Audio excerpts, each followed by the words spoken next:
Two Bulls in a China Shop is brought to you in part by our sponsors and friends over at Manscaped, Trade Pro Academy, and Vanta Trading.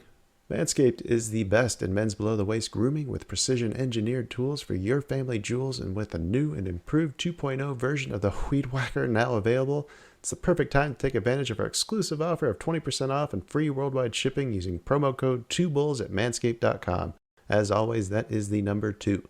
And when it comes to institutional quality trading education, look no further than tradeproacademy.com. In our free Discord server, you'll find instructions to take advantage of our discount with them as well. And for anyone trading futures, check out vantatrading.com. Founded by Mr. W. Banks and Baba Yaga, they provide a ton of educational content with the focus of teaching aspiring traders how to build a repeatable, profitable process. Our exclusive discount code for Vanta can also be found in our free Discord server. We'll have all of those links and more in the episode description. Thank you for listening, and I hope you enjoyed today's conversation. The Venture X card from Capital One gives you premium travel benefits, perfect for seeing Taylor Swift The Eras Tour. Presented by Capital One. Ooh, I do love her. Earn 5 times miles on flights and 10 times miles on hotels through Capital One Travel. Enjoy your stay in Suite 13. Whoa, 13? That's Taylor's lucky number. The Venture X card from Capital One. What's in your wallet? Terms apply. See CapitalOne.com for details. Welcome to BreezeLine, where you'll say, "Ta-ta, T-Mobile," because we've got more reliable home internet that's a whole lot faster. In fact, 10 times faster. No, seriously, because we have real internet backed by our fiber-powered network. And T-Mobile, well, they just have a 5G cellular network. So act now to get superior home internet. Find your perfect speed with prices starting at just $19.99 a month for 24 months. Terms and conditions apply. Go to breezeline.com to learn more.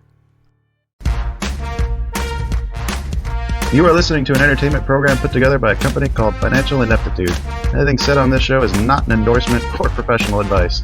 Would you really want to tell a court of law you were suing us because you thought taking financial advice from 2 idiots on a podcast put out by Financial Ineptitude was a good idea? Really? Clown hat smiley face. Hello, everybody, and welcome back to the China Shop. We are smashing open the doors with Erik from ES Invests as he joins me for this midweek update. How are you doing today, Erik? Splendid. I don't know if you noticed, but I'm still hitting the hard Ks just for you.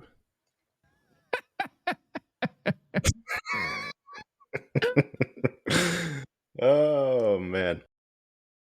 How's your week going today, man? A lot of crazy action today in the markets.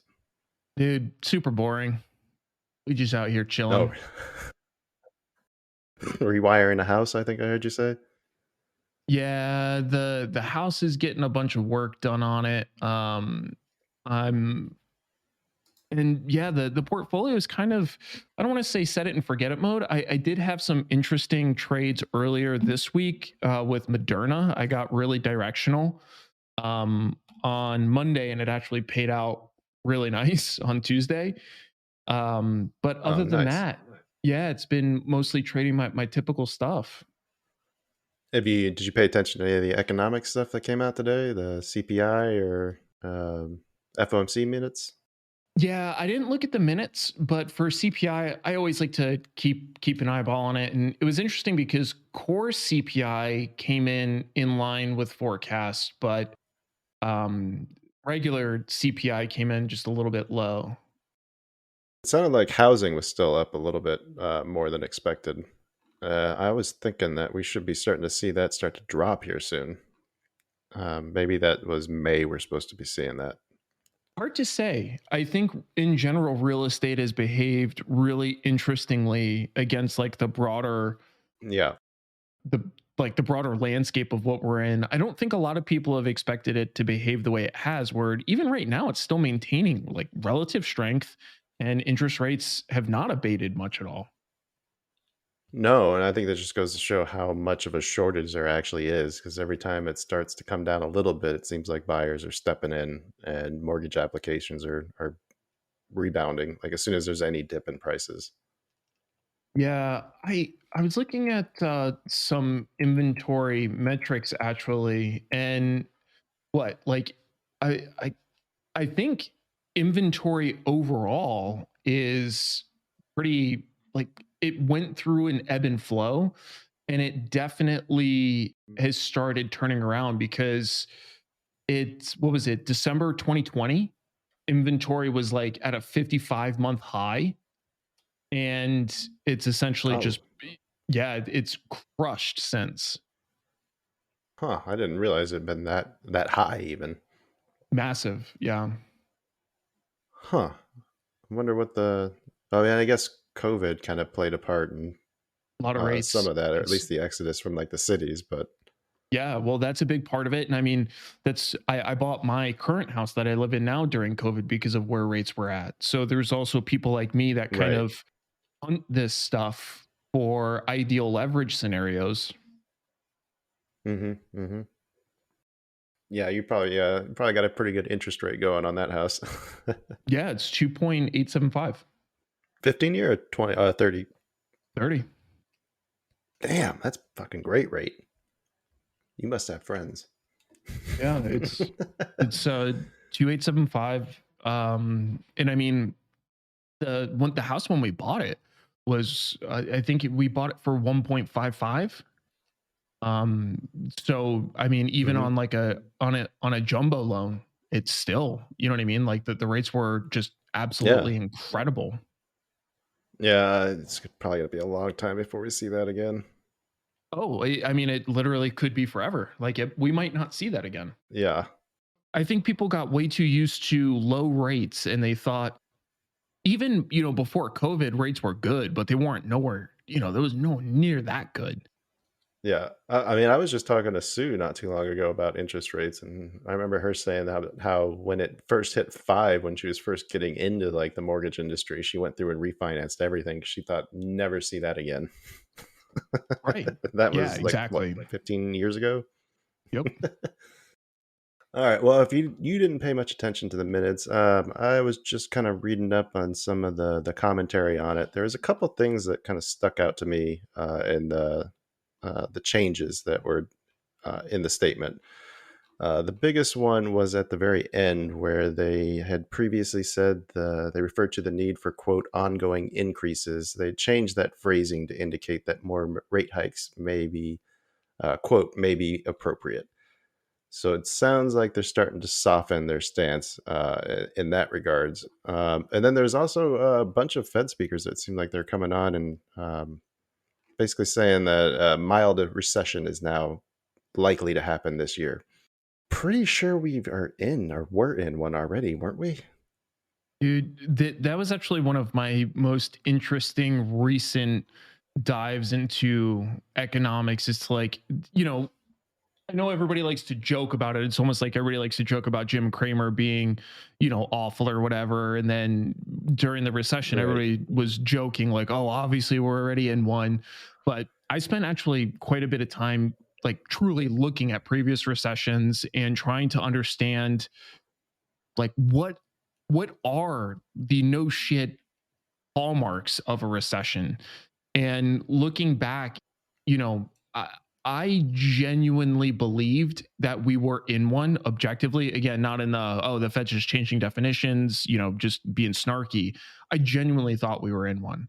So I thought so I too, don't, just based yeah, on, I mean, the yeah, but based on the fact that there was no easy money, the stock market correction, I had hit bear market territory, and then you combine that with the shrinking GDP over 2 quarters. Like I thought that was the main benchmark.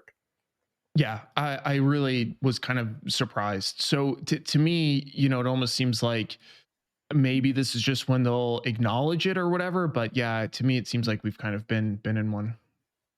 Is that what your research showed?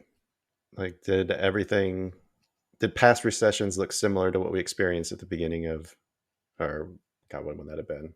At the end of last year? More or less. Yeah, more or less. Because the one thing they kept always pointing to is the super strong job or labor market.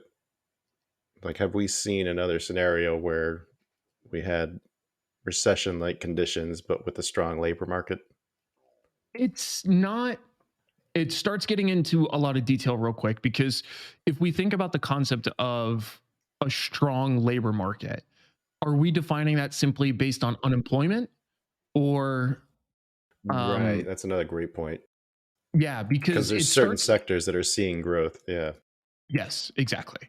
So you'll very frequently see like strong job markets leading into recession, but while it's Ah. undergoing the quality of jobs. So you again, you're turning me into an economist, which is what I hate.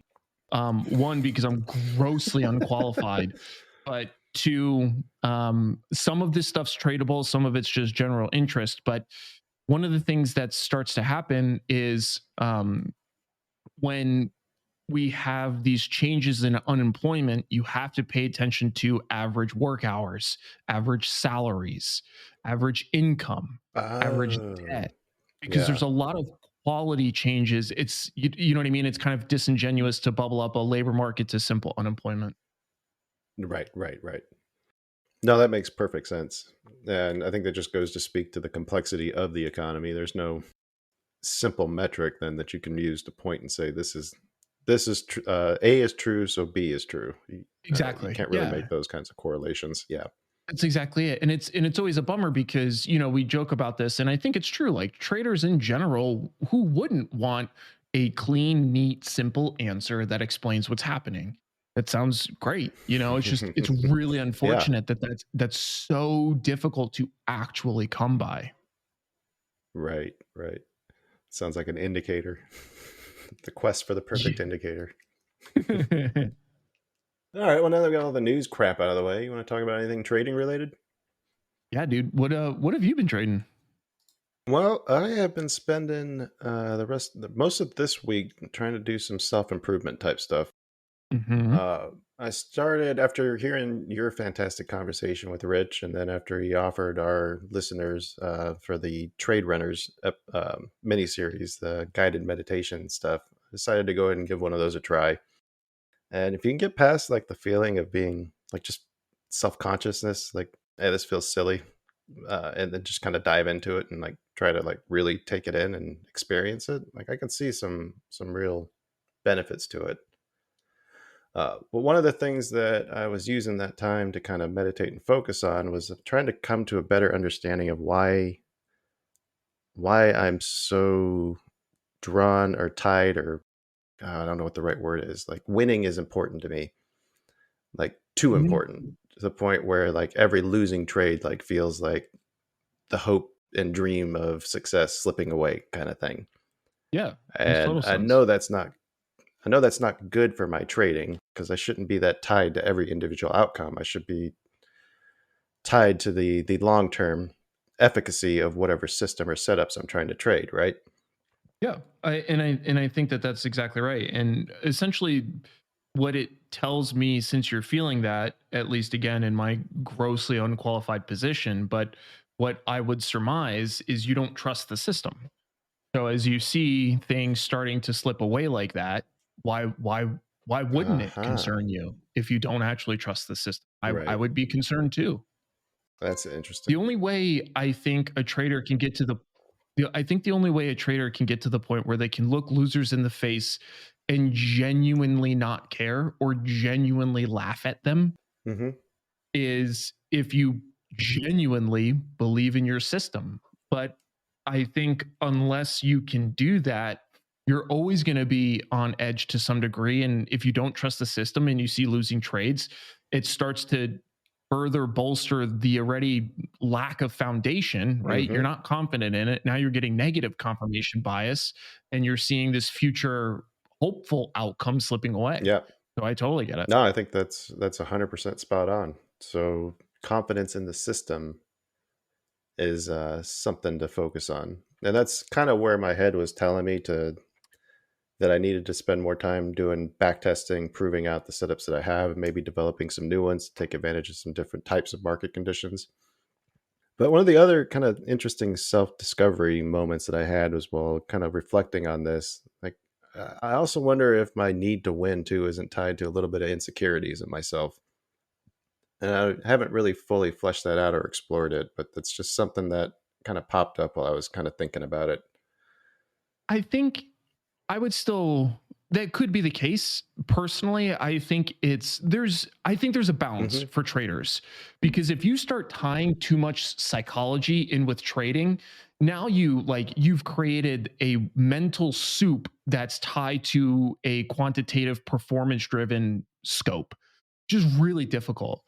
Because what I would argue there again is like totally agree with you, because this is why we see the disposition effect in traders, where we have a tendency to let losers run and cut winners too short, is because of exactly this. Mm-hmm. Like whether it's inadequacy, it all comes down to some level of ego. We don't like to be wrong, we want to be right. But again, going all the way back to the first point, if you have a system that you trust and you know it's going to make you money, the name of the game isn't to be a 100% accurate trader. The name of the game is to make money. Yes. So it's why I have no problem coming on and talking about having at times a 30%, a 40% batting average, because it literally doesn't Right. matter. Right. As long as the expectancy is there, that's it. So to me, even that secondary concept that you're talking about, where you feel like there's some inadequacy there, that inadequacy falls away as you're making money. Mm-hmm. As soon as you start making good money, you stop caring about that. Well, it's funny, like most of the doubts started coming in as soon as I was like on the path to passing this eval. It's kind of funny. It was like a whole new set of circumstances that I hadn't yet experienced yet, I think. Like it was easy to say that I'm just going to follow this setup until this count either passes or fails, but when it's failing, it's easy to just keep doing it. But when you revamp, make your tweaks, start the next month and do it again, and now suddenly you're halfway there to your goal, then all of a sudden you start getting a lot more trigger shy. Of course. And I think that ties in exactly with what you're saying about the confidence. I don't have enough confidence in what I'm trying to do. I think that's exactly it. And this is why I think paper trading is so Mm-hmm. important, man. Like I still paper trade a lot now. Oh, that's all I've And been it's doing. because unfortunately, yeah, especially as like a retail trader, if you think that you're going to develop the skill set, but more importantly confidence in a system, and if you think that you're going to do that within a year, you are grossly mistaken. Mm-hmm. And it's because think of any other highly skilled endeavor that we try to do. You might get good at it, but you still don't really pick it up for some time. How long does it take you to learn how to play the piano? And that's not even like a similar skill. I actually have no idea. I've never tried. I bet you it'd take probably a good year to get good at it. Like to the point where you could like improv. Like how long would it take you to get to that point? Well, it would take me a fucking eternity because I'm Me awful at the too. arts. So, yeah, yeah, very difficult. Yeah. The good part about engineers, scientists, even numbers people like accountants, that kind of thing, is that you like numbers, which are a big part of this. But the bad part, especially for engineers, and I tell every student I work with who I know has an engineering background, I say, look, this is going to be an issue for you, is the perfectionism that engineers need. And it's kind of similar to the black and white thing. Engineers want an answer. Yes, this Right. bridge is not going to collapse. There's a safety factor, so this is going to work. Right. And the problem with trading and trading systems and back tests is there is no way to get perfection. And actually, you don't even want it, because let's say you could create a perfect back test. So much of it's noise, it's never going to work. And yeah, I have to spend a bunch of time usually retraining the brains of engineers, and some of them get quite mad at me. Like I know there was I had a student who was down in Florida who would build buildings. He was like a civil engineer, and he was very good at it because he was telling me all about the hurricane forces, and you got to worry about the sand and all this stuff. And he was great at that. But when it came to put it into trading, he wanted that same rigor. And like, no, it's just not like that. And I actually then tell people it's not rocket science. Rocket science. Rocket science is, hey, there's equations, and if you do them right, you'll get to the moon. Well, Right. trading, you might have equations, but they're not going to get you to profits necessarily. It's more like quantum mechanics than anything else, right?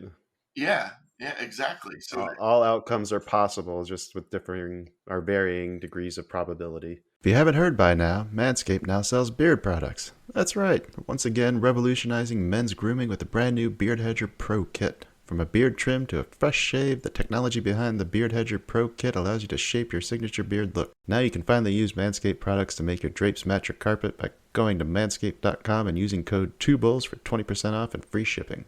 God damn, I was going to make that joke. Our friends over at Manscaped were kind enough to send me the Beard Hedger Pro Kit, and I gotta say, I was impressed with the quality and performance of the products. My thick, coarse beard hair has been giving me trouble with trimmers in the past, but the Beard Hedger was able to cut through the thicket without any tugging or discomfort at all. And because the trimmer has one rotary wheel with 20 length settings with only one guard, I don't have to worry about losing or breaking attachments anymore. So I've tamed my mane, and now you can too. No one likes a weird beard, so say goodbye to your stubble trouble with Manscaped's Pro Beard Kit. It all starts with that beard hedger that I mentioned. The thing's a juggernaut of fixing faces. Not only does it have the trimmer with the rotary wheel that gives you the 20 hair cutting lengths of just the one guard, it's also waterproof, so you can shave in the shower and avoid all the hair in the sink. The titanium coated T-blade is tough on hair but smooth on your face, leading to a single stroke efficiency that brings satisfaction one stroke at a time. Phrasing. The Pro Kit doesn't end there, though. They also created 4 dermatologist-tested formulations for your post-trim care. First is the beard shampoo and conditioner. Gotta remember that all your hair is different. Beard hair, as I mentioned, is more coarse and easier to damage than the hair on your head, if you have hair on your head. That's why the kit has made shampoo and conditioner specially designed to moisturize, reduce ingrown hairs, replace natural oils, and promote beard health. Next, the kit has Manscaped's Beard Oil, an essential piece for your main facial accessory. No one wants a guy whose beard is brittle and dry. The oil relieves dryness both on the beard and the skin beneath while adding a little shimmer and shine, which makes you look extra fine. Cap off the kit with the Beard Balm, a pomade that shapes, styles, moisturizes, and tames for a sculpted look to attract any fellows or dames. The Pro Beard Kit also comes with 3 free gifts: beard brush, comb, and scissors to ensure your beard is ready to impress. So get 20% off and free shipping with code 2BULLS at manscaped.com.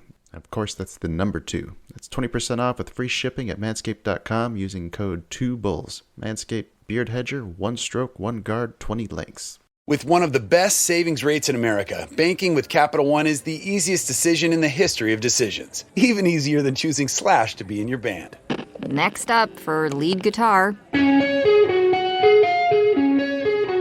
You're in.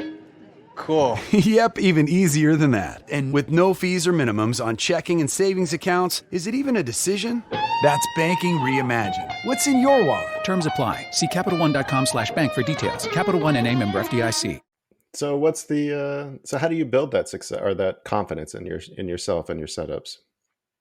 Think of it this way, like a better analogy, I think, at least the way that my brain works is, and I don't really know the equivalent in the Navy, like in terms of like when you do your job, like what the kinetic aspect. So like when you were in the Navy, what was the kinetic aspect of your job where like you had to be able to perform, otherwise it was bad if you didn't, essentially?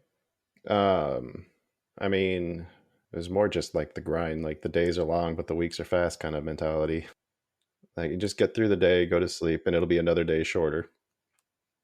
So there was no like kinetic event though, where like if you didn't get this task right, then either people could die or like there's big problems. There's so many fail safes on like a nuclear sub that one mistake is unlikely to cause that kind of damage. And then most of those types of events Okay. are going to be a lot more closely controlled. So not really. No, I wouldn't think so. Like it's more just the grind of trying Got to it. get Well, through a patrol. Sure. Because what I'm highlighting here is it goes back to the concept of building confidence. And one of the ways that we breed confidence in Marines is we train them. Hmm. And what we do is we apply a crawl, walk, run, kind of you're building on skill sets. And we really emphasize brilliance at the basics.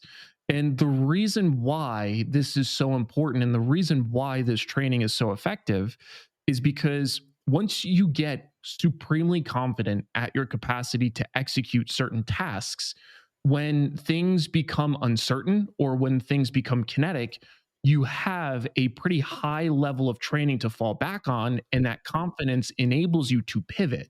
You say, okay, I typically, when we're clearing rooms, we almost always try to have at least, at the very least, two people. Hmm. In this scenario, we're two spread out in this building and we don't have two people.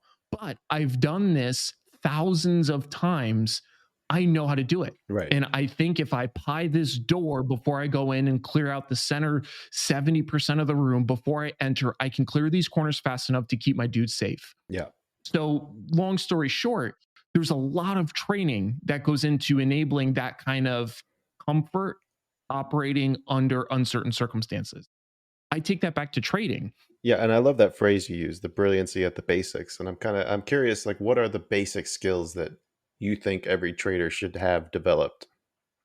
I would actually turn the question on you first. I have a pretty clearly defined list myself, but I think before I share mine, what comes to mind for you? Like, if you think about what are the requisite skills for you to feel supremely confident in the market, what would that look like for you personally? Think at the top of the list, the skills that I would highlight would be pattern recognition and risk management. Just the two off the top of my head that I can think right now. Um, Yeah. So I think that that's the right path. mhm, So obviously for your style of trading, pattern recognition is really important. mhm, The problem is with even your style of trading, even if you have very good pattern recognition, you're still going to have a bunch of losing trades. yeah, So that only gets you so far. right. So to me, what I would like, if I were to put myself in your shoes, the very first thing that would give me supreme confidence is risk control, Yep. knowing that every single one of these trades, no matter how bad it goes, doesn't matter. And I would even take it a step further. If you notice yourself getting gun shy over several trades, depending on if you're winning or losing, and I would go back to that risk control and say, okay, even if I lose 10 trades in a row, which has happened 15% of the time I've been running this strategy in total, I still would be okay. You know what I Yeah. mean? So it's like Hmm. quantifying the scenario, but then also tying it into whatever the risk control is. Because I think, at least for me, that's the very most important aspect of all this. And then after that, the second skill set that I think is probably at the very top of my list is the capacity to adapt. Hmm. I think if you trade in a way where you can only make money in only set circumstances, that's terrifying because you need to be able to pinpoint those circumstances without fail. And who knows if you are spot on each time? The pressure is supremely high. So the way that I think about that, again, using you as an example, is I would try to create a system where, okay, and I know you have protocols like this, but if you have a trade checklist and there's, let's say, 5 things on that list, and you know that if you can tick off 3 out of the 5 things on that list, you have a 60% win rate over a X sample size. Yep. That instills a ton of confidence. And the way that you create that sample size, in my opinion, is by paper trading, but also paper trading different variations of the same thing. Hmm. That's what gives you confidence. Because when people ask me, like, oh, why did you pick that delta? The short answer is because I've looked at literally millions of variations. Hmm. And I know because of that homework that this is where I need to be. And I can explain the rest of the details off of that, but that's what it boils down to. Okay, so adaptability, pattern recognition, risk control is one other one that I would toss in there that kind of goes on with what you were saying then, and that would be just like the ability to analyze data and be able to interpret it, collect and interpret data. Because that's kind of what you're doing when you're doing these paper trades is you need to be able to collect large enough sample sizes, know what is meaningful statistically, and how to incorporate that into what you're trying to do. Is that fair? Yeah, I agree with that. The only thing I would say is I wouldn't build that up to be more than it needs to be, because I agree with you in general. Like, your ability to analyze as a trader, it's like a requisite. Like, you're not going to be a successful trader unless you can analyze things. Yeah. So, but I don't think that you need to. I don't think you need to have any sort of supreme level of an analytical skills. But to your No, I point, I wouldn't would say agree that with either. you that, yeah, yeah, I to your point though, and like, definitely I agree with the idea of, you feel confident in your ability to parse through information and then to feel confident in the outcome or the synthesis of that information. I agree that that definitely is important. I like that. Last thing then, I think on the points that you mentioned adaptability as being one of the basic skill sets that you think should be developed. How do you develop that? Like, how do you improve your ability to adapt? I think there's several different ways. I think about it in terms of the toolbox that I employ. And I talk a lot about this toolbox because I think one of the reasons why I'm typically so confident in the markets is I've developed about 5 strategies that enable me to trade any combination of market between market direction and volatility, right? Market up, down, sideways, volatility up, down, sideways. So there's no pressure on me to look for the specific ideal setup for my only one strategy. My overall approach is, this is what I think the market's doing in general. Let me find something that gives me a high probability of interfacing successfully with the market as it is right now. I love that. So the first part of adaptability for me is having this skill set to be able to do that. Okay. And then the second thing is the trading plan. So each strategy that I have a what I like to call a strategy outline that lives in my trading plan. And the strategy outline is written out exactly how I think the trade which should go. And then I also have sections in there that I war game different scenarios. So if I put on a bullish trade and it ends up going down, or if I put on a bullish trade and it doesn't move within the requisite amount of time. So by going through this strategy outline, I am not seeing things for the first time. Sure, there's always novelty. You'll never be able to war game everything. No, but I'm guessing when you do run into those unexpected scenarios, they end up going into your trading plan after the fact. Sure, it's a living, breathing document. And the most important part though is, again, like, if you're learning to clear a room as a Marine, every single building that you come across is not always going to be the same. Yeah. But it doesn't matter. Yep. You have the general skill set to adapt to that building and apply that skill set. Same exact concept, both with the strategies, but then also the toolbox and the strategy suite that I have. Yeah. Is, even though I might typically prefer this short 32 delta when the underlying is doing X, Y, or Z, I can adjust off of that and say, well, actually, based on my experience, I think this delta makes more sense, and I'm okay with that. So I think feeling confident doing that as well leads to a lot of adaptability. I like that, man. I really do. And I think that actually you just touched on another thing that was causing some of my confidence issues this past couple weeks. And it was something that I noticed with the changing conditions of the markets.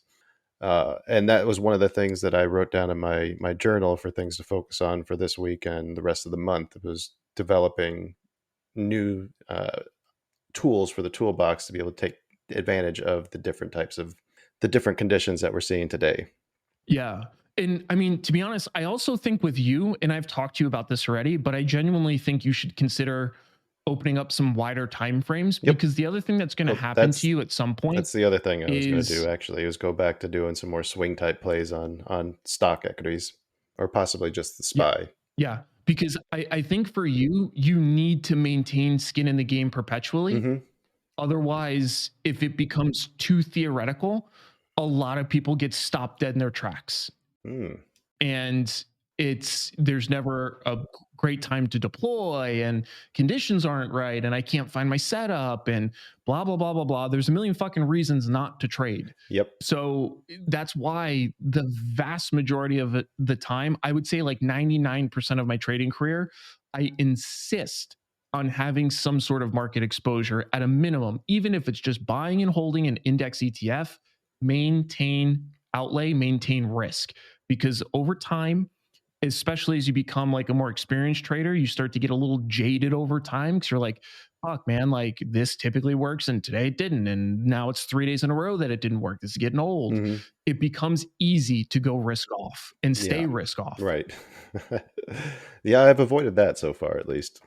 Good. Yeah, good. And I know that you do a good job because you strike a good balance though between being thoughtful and introspective, but also just, fucking, what is it?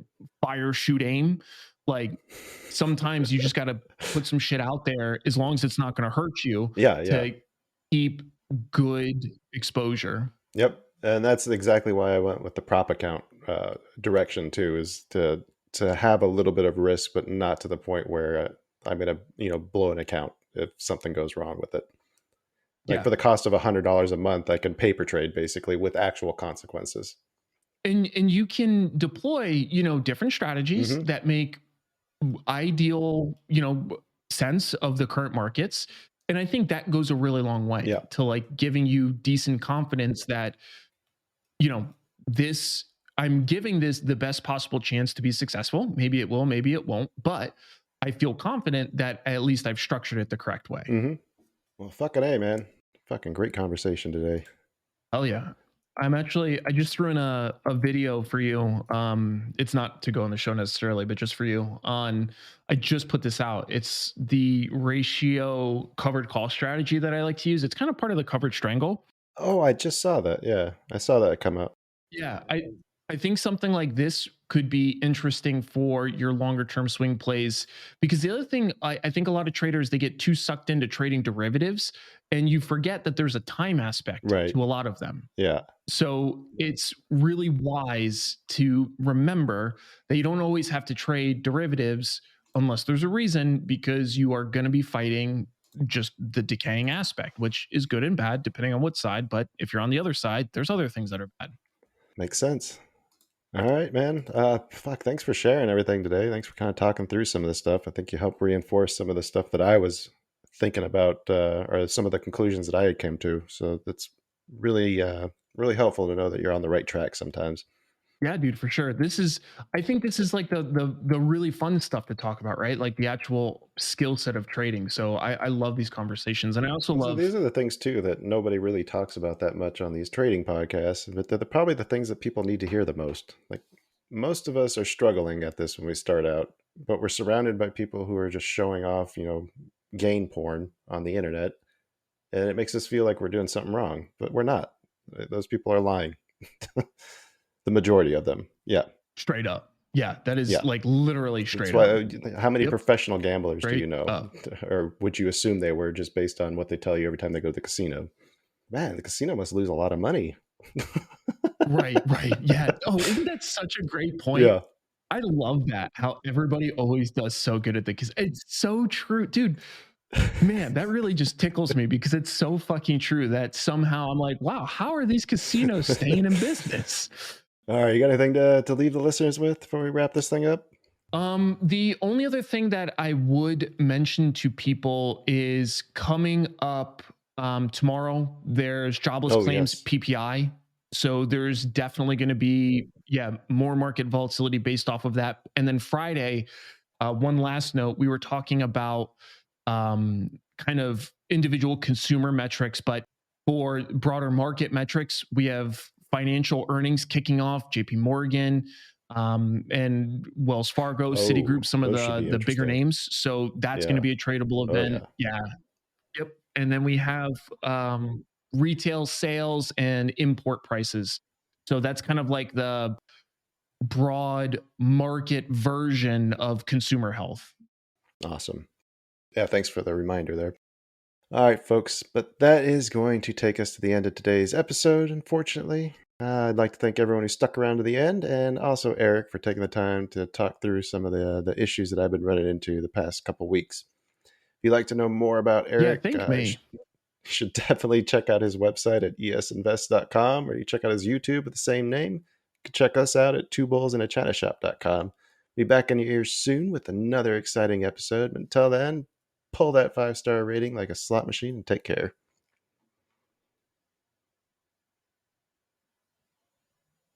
Okay, goodbye. Well, that's the best bye we've ever got.